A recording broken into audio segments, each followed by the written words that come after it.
Hello and welcome to another edition of Another Book Review. This week I'll be reviewing All Over Creation by Ruth Ozeki. I'll talk very briefly about the author, go into an overview of the plot, spoiler-free overview of the plot, talk about what I liked about it, what I didn't like about it, who I'd recommend the book to, and finish off with what I'll be reading for next time. Ruth Ozeki is a really, eclectic creative. She has directed a documentary film. She has written 4 novels. This is, I believe, her second novel. She is a teacher, teaches writing at, I believe, Smith College is where she teaches. Smith College, and she also is a Zen priestess, Zen Buddhist priestess. So this book, and this came out in 2003, and is mostly set in the year 1999, right before the WTO, World Trade Organization protest in Seattle, which will come into the plot in a second. But the book is centers around a character whose name is Yumi Fuller, who 25 years before the events of the novel, so 1974, is 14 years old. She has an affair with her history teacher, and she gets pregnant and has an abortion, and basically becomes disowned by her dad and her mother. And so she leaves the small town in Idaho where she's from, and through a series of events she moves to Hawaii, and where she is in the year 1999 contacted by her childhood best friend, who's a character named Cassie, where Yumi learns that her mother and her father both have really severe health issues. Her dad has had several heart attacks and is essentially on the verge of death, and her mother has senility problems. So she leaves Hawaii with her 3 children and comes to stay at the family farm, where she basically takes care of them as best as she can, along with her friend Cassie. And in the course of events, the other kind of main group of characters, there is a group of ecological protesters or activists who, in the lead up to the WTO organization, World Trade Organization protest, they are going around the country and staging activist events related to GMOs, genetically modified organisms, and they kind of set up base around the Fuller farm because Yumi's father, Lloyd, sells seeds and is a big proponent of essentially organic farming. He's a potato farmer. He made his money selling potatoes. And so there's a little bit of a clash between that group, and we learn that Yumi's former lover, the history teacher, is a man named Rhodes, Elliot Rhodes, and he comes back into town and becomes involved because he is now working as a PR man for this Monsanto-like company, who is in contention with these activists as well as with Lloyd Fuller. So there's a lot of stuff going on, but there's several different plots and subplots. But the main character is Yumi Fuller, and what I liked about the book was I felt that she's a realistically drawn character.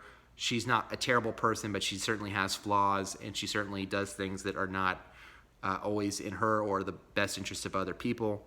And so we learn throughout the book her feelings, her kind of the reasons for her estrangement with her father, her feelings on that, as well as her kind of complicated feelings towards her friend Cassie. We learn that Cassie has tried to conceive children multiple times and has had difficulties doing that. And so there's always been a tension between, as soon as she kind of returns to the fold, there's a tension between those 2 characters. And their relationship, while I thought it was a little bit of a codependent relationship in some ways, felt very real. And that to me was kind of the best part of the book. There's some scenes of really powerful emotion as Yumi Fuller is being kind of the sandwich generation where she's trying to raise her 3 children, as well as dealing with the health problems of her parents. I felt that rang really true to me. And there's some scenes of really strong emotions in this book that come from being in that situation. Some of the things that I maybe liked a little bit less, I thought there was some predictability as far as the plot points.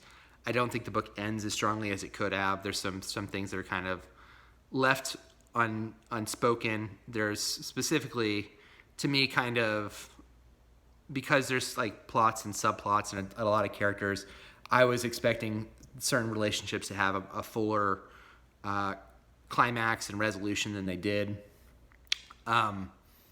The character who's the villain of the book is really villainous, and I think the author kind of puts her thumb on the scale and doesn't give him a lot of empathy, and I don't think he's a full character. I think he's a worse character because of that. I think there are times in the book where she tries to explain exactly what he does, and she explains it multiple times. It's a little confusing. So that kind of led to some of the repetition. I think overall, my main criticism, I think the concept was cool. I think this was a very unique set of characters, and I think the story's really unique in the terms of dealing with not only the relationship problems that Yumi has with her parents, with Cassie, with the men in her life, but also the broader issue with the farm. What's going to happen to the farm? What's going to happen with these activists and stuff, and how all those things kind of work together? Her kind of ambivalent feelings towards the activists. I thought that was interesting. I think the issue that I had was more in the execution. I felt that the book was very, very slow, especially in the beginning and the pacing. There wasn't a lot of forward motion. I think if you get about halfway through the book does pick up. But that first, I'd say half of the book, I really felt myself having to struggle to get through because I wasn't super interested in a lot of the stuff. A lot of it was set up, and I think some of the setup wasn't as well done as it could have been. I think it could have been a little bit snappier to kind of get everything in place to kind of get going with the plot. There are, like I said, plots and subplots. There's maybe a lot going on. The book is 400 pages, and maybe it was maybe a book that could have been with fewer ideas, fewer pages, and maybe that would have been a stronger book because there's a lot of stuff going on. But I felt some of it was pretty predictable once you kind of saw the pieces, kind of knew where things were going. But I did enjoy the main character. I think Ruth Ozeki is a good writer, sentence to sentence. I felt the book was easy to understand. I felt that the scenes that were emotional were really emotional. I think she captures the idea of being an estranged child, of coming back into this fold with her parents and kind of the unresolved issues they have.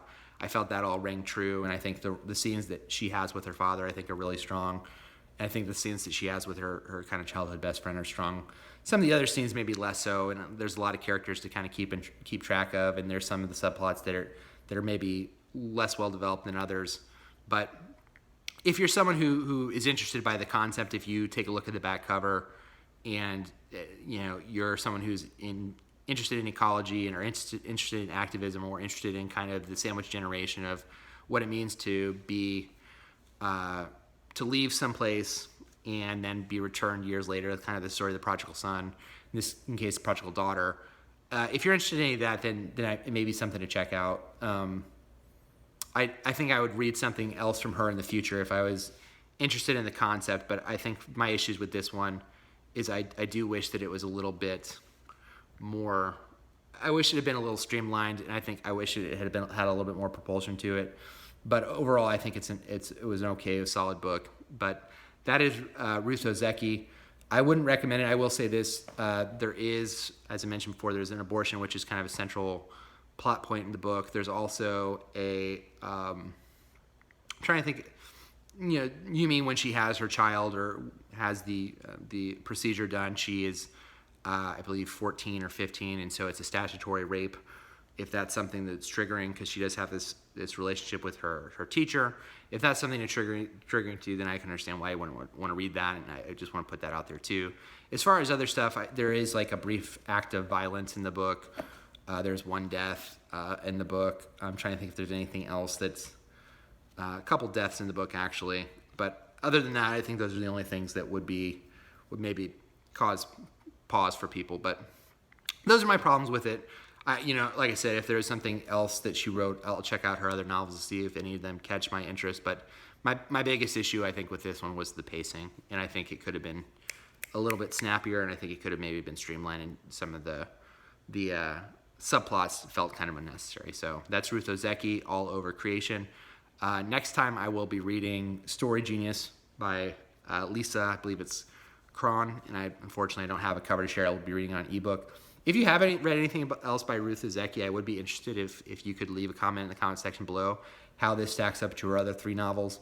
I know this book has won some awards. It won American Book Award, which only goes to like 10 books a year, so it's relatively prestigious award. But she did was in like one of the 10 for the year that it was able to be nominated. So if you've read anything else from her or have suggestions, please leave them in the comments below. Until next time, thank you for watching. Follow me on Twitter. I'll leave that below as well. Thank you, and bye. Thanks.